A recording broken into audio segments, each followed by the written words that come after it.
Hello, and welcome to the fifth episode of my Counseling Skills and Techniques podcast and video series. My name is Dr. Amber Hughes. In this episode, I am talking about focusing an interview. Focusing is an incredibly important counseling skill, so you'll want to pay close attention. I say this for a couple of reasons. First, focusing helps us understand a client and his or her problem fully and completely. It helps us make sense of a bunch of information and make intentional decisions about what counseling skills to use and when. Second, I've had so many counseling students say to me something along the lines of, but where do I go now? And they're talking about with a client, right? So where do they go with the client? They've got a bunch of information. Their client has talked about a bunch of stuff. And what did they do with that? Most of my students have gotten the basic skills down fairly quickly and easily, but when to use each skill and what to focus on with that skill is a different story. So what is focusing? Focusing is being intentional about who and what you direct the client to talk about in the session.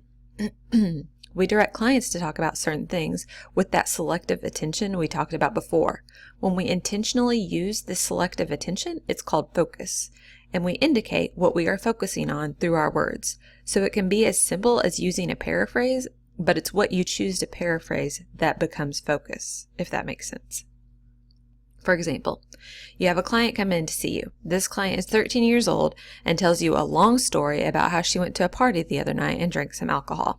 She ended up pretty drunk. Her friend, an older friend, about 16 years old, brought her home. When she got home, she got into a fight with her mom. Her mom was angry and upset that she had gotten drunk, gone to a party, and was hanging out with older kids.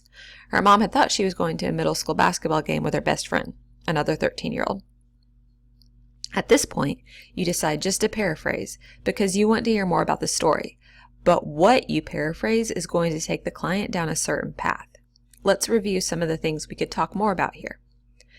First, you could talk about the client's feelings about the incident, right? We've already talked about reflection of feelings, so that would be a good skill to use in place of the paraphrase. You could focus on the client's thoughts about the incident. You could paraphrase something about the incident itself, the party, the drinking, the fight. You could paraphrase something about the client's actions, what led her to make these decisions, or maybe use a question that might be more appropriate. You could focus on the mom's reaction. And then I'm over here thinking, what group of older kids wants to hang out with a 13-year-old and why? So that might be something to look into more as well. What else do you see in this story as being a potential avenue for focus? And so if you think about it, there may be, multiple actions that we could take or multiple directions we could go, right? So this is where we would need to check ourselves and our selective attention. For example, I had a counseling student not too long ago working with a client in a not so different situation. It was kind of different because it was more of a matter of her mom not wanting her to hang out with a certain group of friends because they were doing things like this. So the client didn't actually do it. But my counseling student, being a mom of a child of a similar age, she automatically reacted very strongly to the client's story and began taking the mom's side, so to speak. She said things like, well, maybe your mom is upset because... Can you understand where she's coming from? You're in a situation where you have a mom and you have to follow her rules. So those are the kind of things that she talked about. This is selective attention based on our own experiences, values, and biases. We all will have these moments. This is why we talk so much about needing to know and understand ourselves first. Because in this moment, the counseling student was reacting to the story and not intentionally focusing. So she was focusing, but not intentionally. We all have these moments. So what did my counseling student do? She shared the video of this moment, this scenario, during supervision and was able to identify that she was reacting to the client's story. That was why she shared it. Okay, so she fortunately was recording the session for supervision. She pulled this clip out to show us because she knew that she was reacting and not being intentional. But she honestly couldn't see how she could have focused the session differently. So her own feelings were still getting in the way, and it had allowed her to be able to pick out this moment as something she needed to work on, but she didn't know what else she could say, so she wanted supervision to help her. She was still identifying or she was still kind of in the head of a mom. She was still seeing this student or this client as someone very similar to her own daughter. And this is what we need to do. Okay, we cannot expect perfection. We cannot expect to know everything. What we can expect is reflection and awareness. So in moments like this, in upcoming moments, when this counseling student is working with a child who reminds her of her own child, she can catch herself before she goes all mom on her and intentionally focus the session rather than react to it. Okay? So again, it's not always about knowing what to say in the moment. It's not always about knowing what to say before you say it, right? Sometimes it's about looking back and reflecting and seeking supervision when necessary, okay? And I give you this example because I think it's a really good demonstration of a good counselor, all right? So in the moment, she didn't react well. It wasn't a good session. She came across, as a mom. The client she was talking to kind of shut down. But what she did afterward is what is important, okay? She sought supervision. She identified what happened. She knew she made a mistake. She wasn't sure how to fix it or where to go from there, and so she sought supervision for help. And that's it, all right? That's what a good counselor is. A good counselor is self-reflective and self-aware, and it is constantly, we call it self-supervising, right? Whenever you're able to identify those moments. And so she sought supervision from her classmates and from me, but she was able to, in the moment, identify that this was an issue she needed to seek some consultation on. Okay. So back to my example. In this situation, what is your natural inclination for focusing? Remember, we're just putting it together a paraphrase right now. You could say something like, so you went to a party and got drunk. Remember, a paraphrase is just a short sentence, a short phrase that's repeating the client's own words back to you. So you went to a party and got drunk, or you came home drunk and had a fight with your mom. So these are two very similar paraphrases, and neither one is wrong. They're just a little bit different. But what different directions will they take this client in? What other directions could you go in with a different paraphrase? So both paraphrases talked about the drinking, but the one paraphrase focuses on the party and the drinking. And the second paraphrase talks about coming home drunk and having a fight with mom.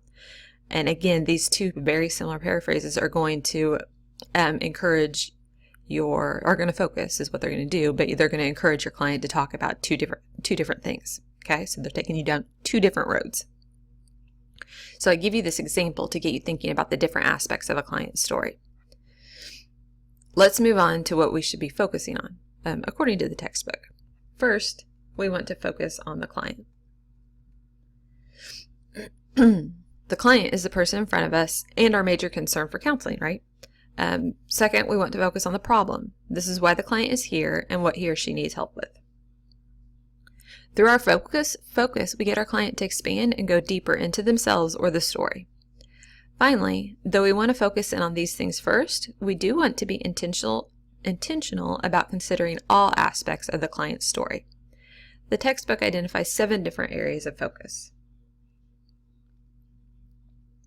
These are the client focus, the main theme or problem, others, mutual issues, which is something like how can we work on this together, the counselor focus, the culture and the context, and the here and now. And this is a certain amount of immediacy that it brings to a session. And I'm going to talk more about each of these.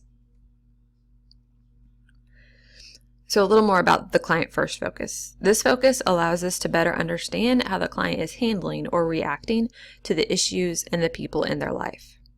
Focus is also a product of theory at times. Though I'm not going to talk too much about this here, if you're working from cognitive theoretical orientation, your focus on the client is going to be more of a focus on thoughts, if that makes sense. You want to keep in mind that we are here to help solve client problems, not solve the problems for them. Okay, so we're helping the client solve problems, not do it for them. A little more about the problem focus. Don't rush to fix the problem. When you focus on the problem, you are just learning more about the issue. You want to really try to understand it. Your theoretical orientation may also play a part here. What do you think about the whole situation? What are your next steps? So you can get into goal setting with a problem focus, just not problem solving. Problem solving would be more like, well, it sounds like you need to sit down and talk to your mom. Can you do this by next week before we meet again? While this may be a perfectly logical next step, it's important not to do this too soon, and it's always better if the client comes to this conclusion themselves rather than being told to do it. So going back to my examples of questions, what do you think about the whole situation? What are your next steps on how to handle the situation? That's getting the client to think fully and proactively about this situation, right? So it's really encouraging them to explore the issue and to take ownership and responsibility for their actions and how to fix the situation. And maybe, they don't want to, right? And that's on them, okay? But what we're doing with the problem focus is not fixing. We're exploring the problem, okay? Just like we are with a client focus.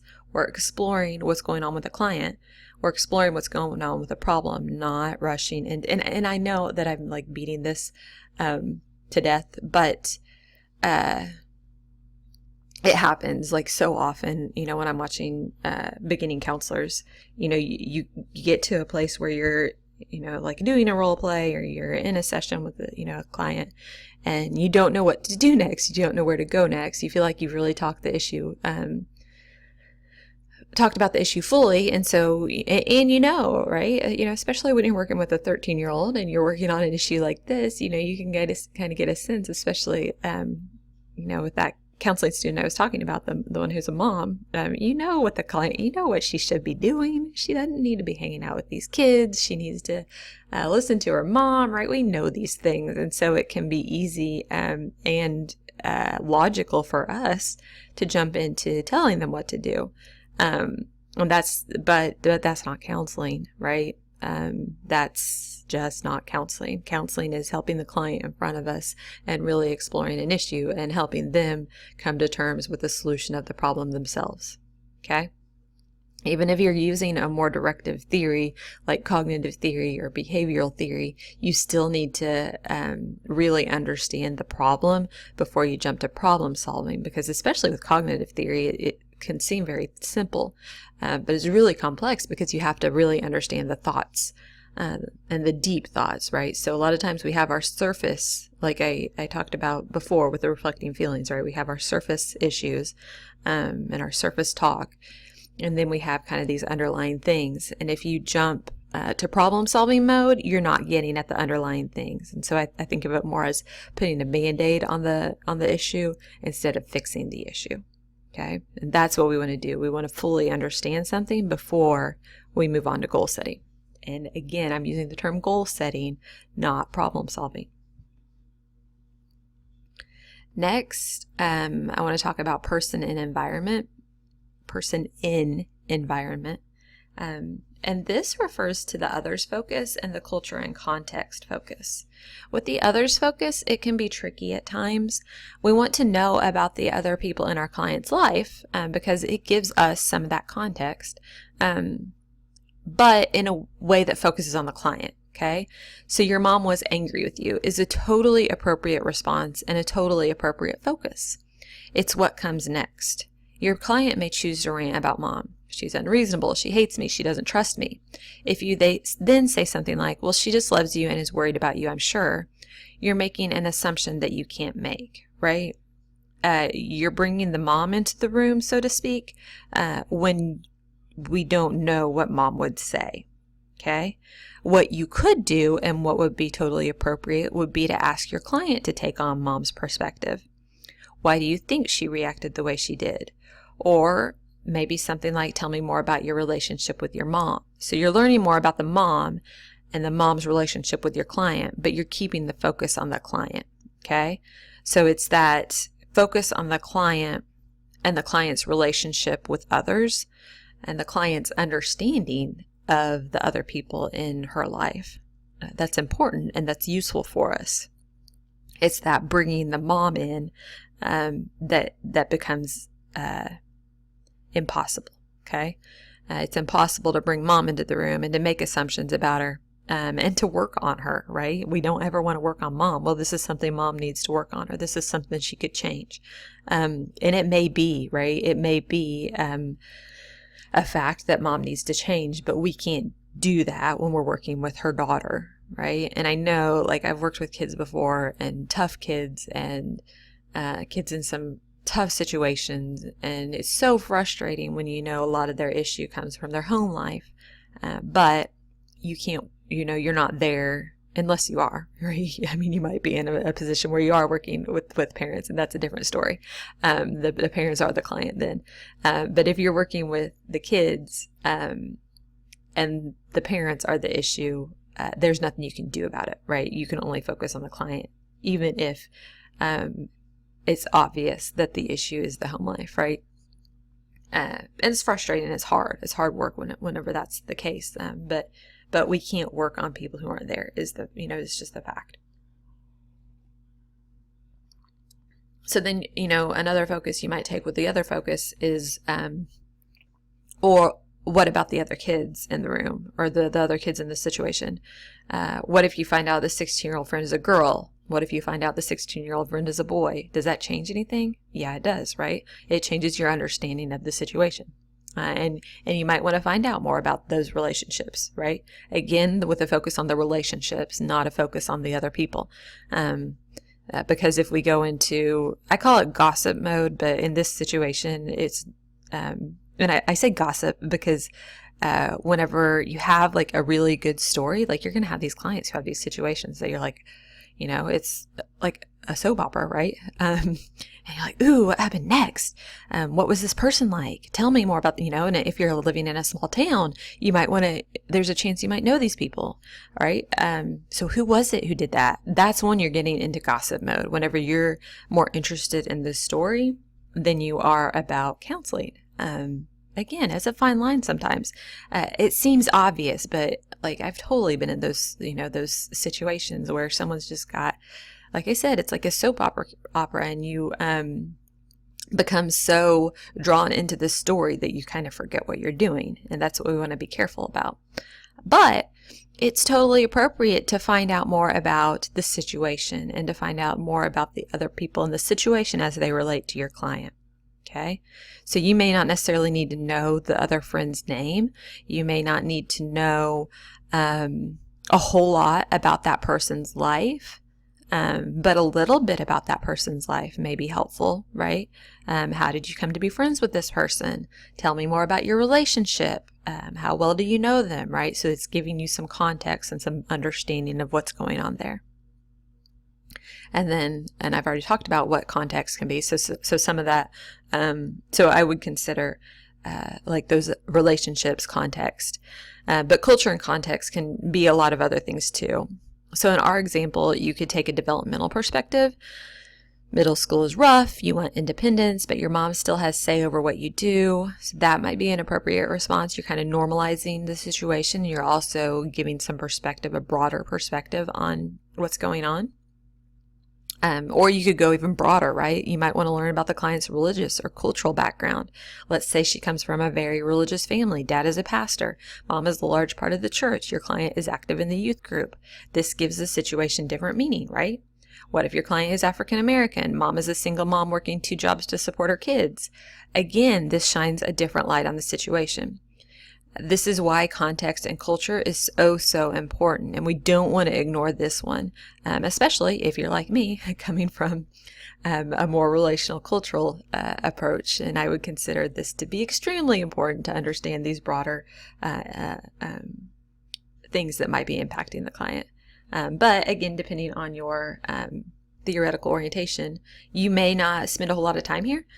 So some theories don't, like cognitive theories, but to be a multiculturally competent counselor, which we all are because that's such a big part of counseling, you would spend some time here to understand the context and the culture of your client, to help you better understand what might be going on here, right? So I give you these different scenarios to help you see that it really is important to fully understand the situation and the client before we can move on to problem solving or goal setting, because each bit of information changes the situation. Sometimes a little, but sometimes a lot, right? Again, just going back to like the kids and the 16-year-old in the example, maybe you find out that the 16-year-old is her cousin. Okay, that's different, right? Maybe you find out that the 16-year-old is her boyfriend. That sheds a different light, right? So again, each little bit of information gives, just really can drastically change your understanding and your conceptualization of the client and of the issue, the problem. That's why it's so important to spend this time being intentional about focusing on these different things in the client's life and in the client's, in just this one scenario. Okay, next, the counselor-client focuses.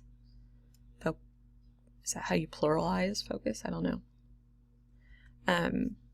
So the mutual issues one can be pretty simple and useful in problem solving. It's more of a focus on the counseling setting. It's something like, what are we going to do next? How can we make the best use of our time? What would you like to focus on? So really bringing them kind of to the here and now, but really to this, here's what we're here for. We're here for counseling and we're here to move forward. So let's work together to figure out how we're going to do that. The only thing about this one is just to be careful about jumping here too early. Now, it can be useful to use this mutual issues focus when you have a really complex client or someone who comes in and just shares all this stuff with you, right? And you just have no idea where you're going, right? They've talked about so many issues and you're just, your head's spinning. They kind of come in and dump it all on you. You can use the mutual issues focus here and be like, all right, you've told me a lot of things. What's one thing you want to talk about today? And then, you can certainly talk about things in other sessions, right? You can spend time pulling apart each little bit of what's going on with the client, but you can't do it all at one time. And so just simply saying, what are we going to talk about today? Is a good way to use this focus to help you kind of sort through some complex clients. Also be careful about doing the work for your client. Also be careful of using we appropriately. You want to use we, like, what are we going to do here? Don't use it in that kind of annoying way of, right, like, well, if we said this, where it's not really we talking, it's the client talking. And so just be careful of that use of the word we. When you use the word we, you're using it in this mutual issues kind of focus way, where it's really about your work together, if that makes sense. The counselor focus is one that can be powerful, really powerful, but use it rarely. And this is oftentimes self-disclosure. Self-disclosure can take many forms, from you telling when you had a similar experience to you sharing feelings or thoughts or opinions. Well, I think your mom was probably just worried, is self-disclosure. When I was your age, I was in a similar situation, and here's how I handled it. Also self-disclosure. As I say these things, you're probably thinking that they wouldn't come across well to a 13-year-old, right? And you would be right. You want to be really careful, especially with kids, of coming across preachy or condescending. This can be a useful focus, though, if you use it with the right client at the right time. The key is to demonstrate understanding and empathy without taking the focus off your client. This can be extremely useful in cases of addiction or grief work. So if you're working with an addict, you might say something like, I have also struggled with addiction, or my brother is an addict. Well, I don't know what you're going through. I do know how hard it is. And then you go back to the client. Okay. If you spend too much time on, I have also struggled with addiction and here's how I got through it, that's when you're taking self-disclosure too far. That's when you're taking it and moving it into you fixing the problem. Okay, so just a simple self-disclosure and then move back to the client. You don't want to ramble on here when you're self-disclosing. So if you're working with someone who just recently lost someone, and you did too, you might say something like, my mother died 2 months ago. Losing a mom is so hard. I have had such a tough time getting through it myself. Not appropriate, right? And why? Why isn't it appropriate though? Because you're taking the focus off of your client and onto you. So you might say something like, my mother died 2 months ago. Losing a mom is so hard. And then move back to the client. That might be appropriate. Taking it to, I have had such a tough time getting through it, is going to likely switch the tables, especially if your client hasn't lost someone as major as a mom, right? So losing a mom for most people is a pretty big deal. And so they're going to automatically think, oh gosh, she has it worse than me. I need to comfort her. Or my grief isn't as big as her grief, right? And so, if you've lost someone in this short of a time frame, you're probably going to have a hard time doing grief work appropriately and effectively. And so you just want to make sure, as I've mentioned before, if you're not dealing with your own stuff, you're going to react in ways that you don't intend to. And so it's important to do your own work before you can effectively use a skill like self-disclosure.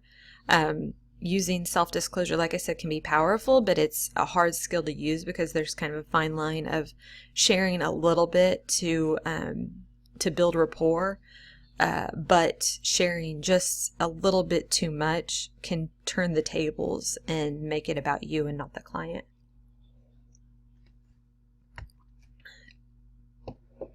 All right, next or last is the here and now focus.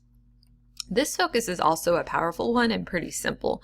It helps to bring the client just into the present, and this is can also be the result of a couple of different theories that tend to focus more on the present. So this can be the result of theoretical orientation as well, or just using a technique. So you might say something like, you seem upset now as you are telling me the story, or you are laughing as you tell me the story. So you're noticing, you're using your observation skills to notice how your client's reacting in the here and now, and you're pointing it out to them. So two very different reactions to the same situation, but again, they provide a bunch of information, right? So you're laughing as you tell me the story can indicate a lot of different things depending on how the client responds to it. It might be that her and her mom have moved on and they're over it and everything's fine now. Or it might be that she's not taking the fight seriously and they haven't resolved anything, but she's reacting in a way that kind of makes you wonder why she's reacting this way, and that might be something you'd want to explore more. If your client is visibly upset as they tell the story, you can do like a reflection of feelings, right? Point out how they're reacting now and allow them time to really focus on those emotions, because she may not have taken time to really kind of sort out what she's feeling. And so this is a good point or a good place for you to do so. Next, I want to speak briefly about some problems with focusing. So as I've talked about before, your past, your beliefs, your own context influences your focus. Whether we want it to or not, it just kind of is what it is, right? What is important is to be aware as best you can. So to constantly do that self-reflection, to try and be aware of your own biases and your own kind of ways of focusing, right? And some of it, you know, the more you do counseling, I think the more your like your theoretical orientation is going to kind of become natural to you, so that your focus becomes a natural reflection of your theoretical orientation. But that takes a while to do. You know, you have to really become familiar with theories and become comfortable with them and become kind of an expert on using a certain approach. And so it happens, right? It happens where these things kind of come together, but it takes a while, especially when you're starting off. You don't know all the biases you have. You don't know how important some of your beliefs are to you, or not even important, just how intermingled they are with your way of seeing the world. And so, and I don't think I've given this example here before. So I was raised Catholic. I went to Catholic school from kindergarten to senior year. My hometown is really Catholic. And by really Catholic, I mean there's just a lot of people who are in the Catholic religion there. It's just that part of the country. I don't go to church anymore. I don't think a lot about Catholicism. It's just not a big part of my life. But whenever someone talks about religion, that's what I know. Okay, so if I have a client in front of me and they're talking about church and they're talking about the Bible, for example, this is something that, sometimes different religions have different ways of viewing the Bible. Some religions take it more literally. Some take it more in the context of when and how it was written. And so my perspective is as a Catholic, okay? So if someone says that they went to church, I haven't been to, I'm trying to think, I have not been to any other churches. I don't think I've been to a church. I've been to different Catholic churches, but I haven't been to a mass or a like a Bible study or anything with any other religion. So when someone talks about church or going to church, my only frame of reference is going to Catholic Mass, which is a very specific type of a church, right? It's very traditional, very structured. You have certain things you do if you're Catholic, you know what I'm talking about. If you're not, you probably know about like the standing and the kneeling and the the prayers you say. It's very structured. That's all I know about church. Okay. And so, it's not a big deal most of the time. I can certainly, ask the client to tell me more about their church experience. But what does that do, right? So when I'm coming at this from one frame of reference, from one understanding of one religion, and I know I've certainly read and done a little bit of research on different religions, but not a whole lot. When I ask someone to tell me more about what church is like, that's not necessarily bad. But it's focusing the session because of something I need, if that makes sense. I need more information because, or if I don't, then I know that other church or other religions do church in a different way. But I can't conceptualize it because I've not experienced it. And so I'm just going off of what I know, if that makes any sense. So when someone says church, the picture that comes into my mind is my church, my Catholic church from my hometown. That's what pops into my head, that picture. And that's what I'm talking about. So it's not necessarily a bad thing. It's not even like in this instance, it's not like strong feelings. It's not, it's not anything about my own morals or my beliefs. That's the issue. It's that my experience, my very, lengthy experience in my formative years with the Catholic Church and the Catholic religion that is forming my knowledge base for religion. Okay, so this is what I know about religion, and I can learn other things, but what I learn is fitting into this framework of Catholicism. Okay, and I know that, so it makes it okay. Because I do my best to work around it when I'm working with someone who is maybe religion is very important to them. It's something that they're talking about. Again, it doesn't necessarily have to be about bringing up strong feelings for you. It can just be about what you know about the world. Okay, what I know about the world is framed from this religion. And a lot of times I don't even realize it. If someone asks a question, which has happened before, or said something, about the Bible. I didn't realize I knew a whole lot about the Bible, but apparently, 12 years of religion classes every day of your life, somehow sinks in. I can spout something off about a biblical story without realizing it. And so it's it's not something that I feel very strongly about in terms of morals and beliefs, but it's something that I know, right? That's what I know. And I don't even know that I know it a lot of times. And that's what, those are things that come up, that you don't realize. But those kinds of influences, right? Your context, your past, those things influence what you know and how you do things and how you understand issues a lot of times, even though, again, it may not be about, it may not even be about strong feelings or strong beliefs. Sometimes it's simply about framing your understanding of a situation. Sharing your beliefs on sensitive issues is not a good idea, especially now. You don't want to talk about politics. You don't want to talk about religion. You can allow your client to do so, though, right? If that's what they want to talk about, let them talk about it. But you don't want to share your views because it can be very polarizing.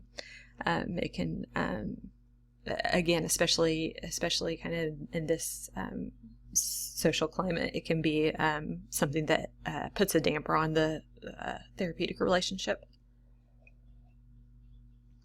Counseling is not teaching clients how to live or what to believe, okay?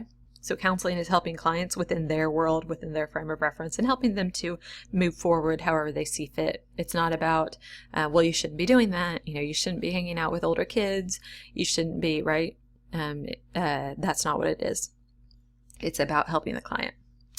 And effective counseling merges awareness of and respect for beliefs with unbiased probing in the interests of client self-discovery, autonomy, and growth. So that self-reflection that we do as counselors is something we're going to help our clients do as individuals. So we're helping them understand themselves deeper and more fully so that they can understand where they want to go.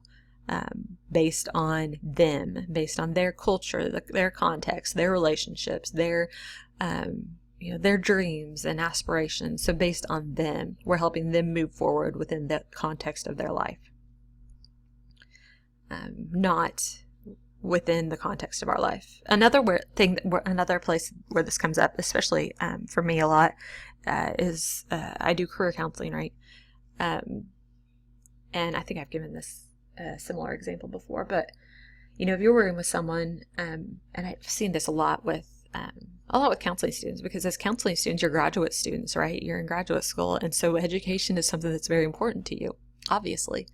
And so when you're working with someone who, let's say they are, maybe they're trying to change jobs, or maybe they're in high school, whoever they are, wherever they are in their life, if you're doing something like career counseling, it can be, I think we can push education too much. Well, you should go to college, you should take this interest inventory and it'll tell you what you want to major in, and here's how you can go to college. I think that can become an unintentional example of teaching clients how to live or what to believe, when maybe education isn't important to them, or maybe this career path isn't something that they want to do, and so that's, I think, something that happens a lot in terms of when we can unintentionally kind of revert to that teaching mode. Well, here's what you need to do to make more money or to have this better life. Because education, as I said, is something that clearly we all value because you are in graduate school, and you have a higher advanced education right now. So finally, I want to end with another example. And as I talk through this example, I'm going to be asking you to consider your own belief system so you can anticipate how you might react to this scenario. So first, consider your own beliefs about religion. And this is something that I've talked about, with myself. What has influenced your thinking about your beliefs? Has it been your family? Has it been your church? Maybe you have come to a place where you don't have a whole lot of, maybe you're from a place where religion wasn't important. that in and of itself can be an issue. I had one. She was in grad school with me. She was from upstate New York, and they didn't talk about religion there. It was something that she considered to be a more personal thing. And so when I was in school in Knoxville, Tennessee. When she moved to Knoxville and she's working with clients, they're talking about religion, and that made her super uncomfortable. So again, it doesn't have to be, about strong religious beliefs. It's that she's never talked about religion before, and she didn't know what to do with someone who wanted to talk about religion. Okay, so I want you to think about your own experiences. Have you worked through your own? Have you kind of gone through your own religious and spiritual journey? Have you gone through that process? Have you not?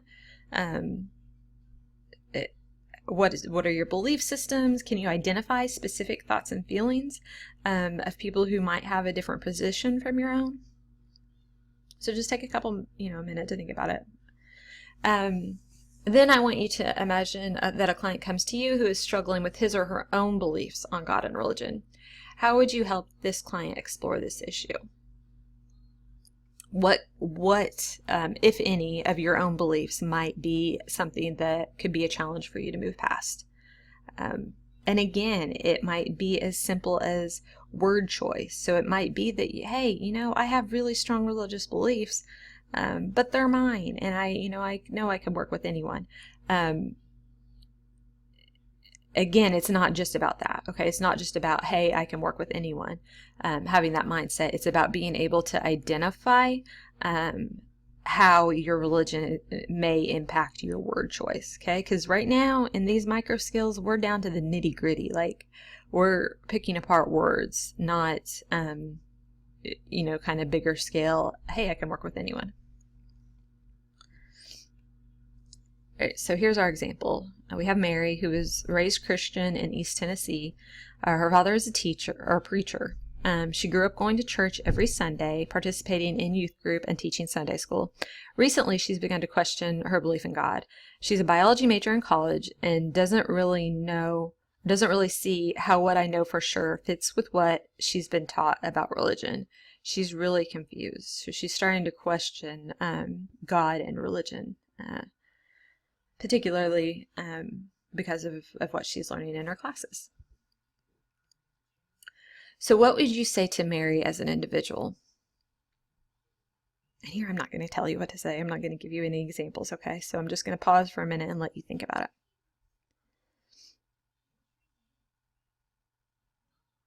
And think. I said I'm going to pause for a minute, and then I keep talking. But think about like a paraphrase, okay? So keep it simple. Focus on the skills. We're pulling the skills in with this focusing. So you're going to come up with a paraphrase. And try and come up with a couple paraphrases that are going to give you an individual focus on Mary.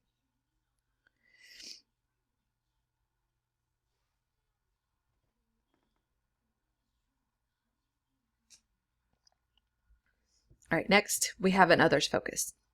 So how might you focus on the family in this example?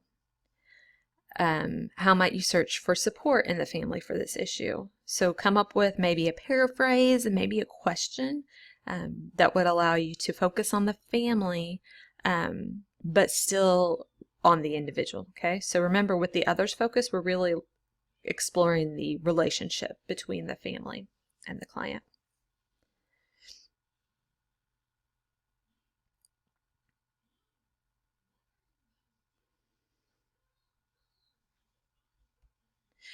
All right.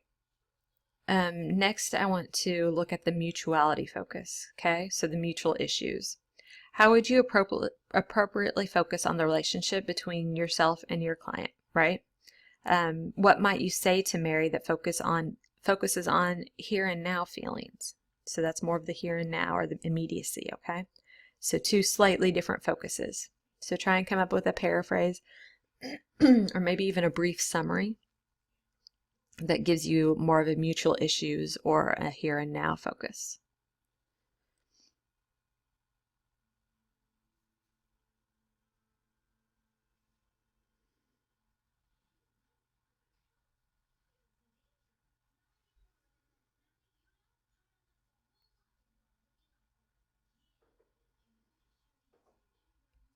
All right. And then finally, I want you to consider, and not even, you can come up with kind of an example or an example response if you want, but just consider how these different things, or how you might focus on these different things and how they might play a part of what's going on with with Mary's scenario. So consider how family might be an influence, how her community, how her region of the country, how the college community might be impacting what she's kind of going through right now.